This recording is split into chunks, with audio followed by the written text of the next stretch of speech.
Now, normally we do our testing at Toronto Motorsports Park, but this past winter has been completely weird. It only snowed once, and it was windy that day, so there's absolutely no snow on the track. Towards the end of the winter, we began to get desperate, so we went up to Muskoka and hired the Bracebridge Golf Club to see if they could create a test track on their driving range. Well, Andy Pratt and his dad hit it out of the park. It is clearly the best test track we've ever tested on in winter. And we started off by taking a Land Rover LR4 up there and beat the living hell out of it. A front-end loader is a necessity if you own a golf course. It's multifunctional. It does all sorts of things from digging holes to pulling cars out of ditches. Now, if you own a couple hundred acres of land to do nothing but off-roading, I can't think of a better instrument than this for getting that job done. They're both machines, but this is the one that I get to test drive today.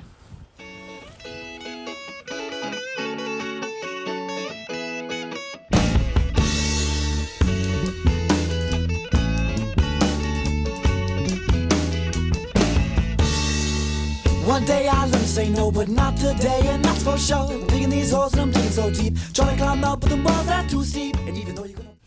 You know what the most amusing thing is about all of this? It's a Land Rover. It's pretty nearly $100,000 piece. And the only place I ever see them is parked in the driveways of million-dollar mansions. Do we really think any of these people are going off-road? The only off-road they're doing is when they clip the corner of their lawn as they back out of the driveway because they don't know where the corners are on this thing. But undaunted by all of that, Land Rover continues to build cars that are incredibly capable. It's an LR4. It also has a V8 engine and every possible trick in the book for going off-road. The power in here, it's intoxicating.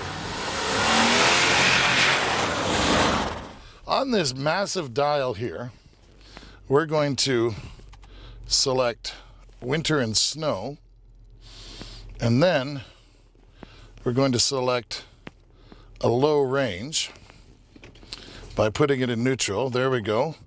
We hear the appropriate clicks, and then we've got it all set up for the kind of terrain. Let me tell you what I can't get enough of.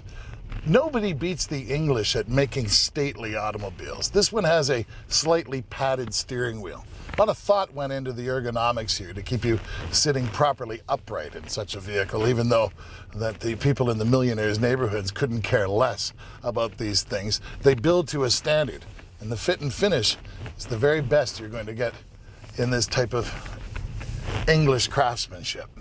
They may not be owned in England anymore, but they certainly have set a standard for making a very luxurious automobile seem luxurious, and without a lot of flashy crap. It's like an English pub.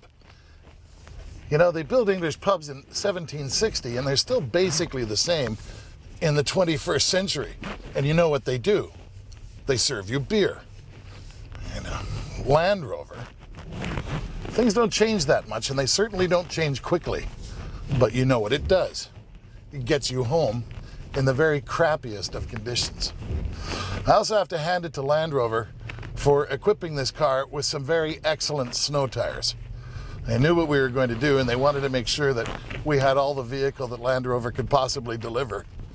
They did a great job in tire selection. And as the conditions have been changing all weekend long, the tires have really kept up to it, and that's a good thing. It's not just a set of snow tires. You also have to think about what you're going to be doing with them. And let's face it, most of us put snow tires in our car and still drive on black, clean asphalt for about 85% of the winter. It's only when you get into trouble, is what we're trying to simulate here, deep rutted roads. A good set of snow tires makes a big difference, even in an SUV that's as good as this Land Rover. But this car just seems to take you there. Simply point the steering wheel, hold the throttle at a constant level, and it will find you your way up the steepest hill, through the deepest ruts, and you can hear it thinking and changing things, rear wheel bias, locking up certain brakes in certain types of turns. It just takes care of you. Kind of like an English butler would take care of you. After all, good English butler for a year, it's going to cost you about 100 grand. From its outward appearances, you'd think it would be tippy in here, but it's not tippy at all. In fact, at speed, the thing lowers itself down a little bit, makes itself a little more aerodynamic, and I applaud you buggers at Range Rover and Land Rover for making something that's this much fun.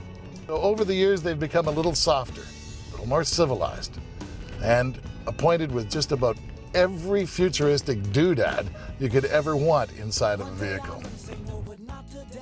Unbelievably good at what it does, and still manages to pull the whole thing off with a huge amount of dignity, even a sense of British pride.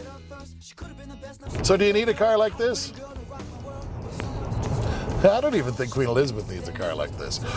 But do you want a car like this? Yep, I'm keeping this one. Do me a favor, send an email to Land Rover, and on the subject line, write auto theft.